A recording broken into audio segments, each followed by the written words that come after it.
How to send email using Outlook 2019.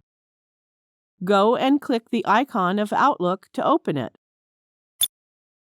You can click the new email icon to open the message pane or go to Home tab and click the new email icon.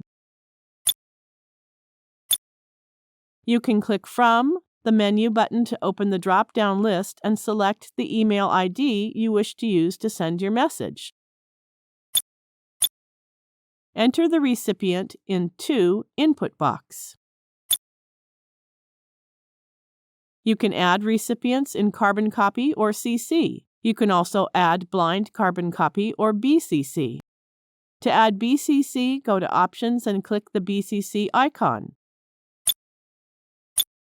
Now you can enter a recipient's address here. Write subject in the subject input box and message in the body of the message pane.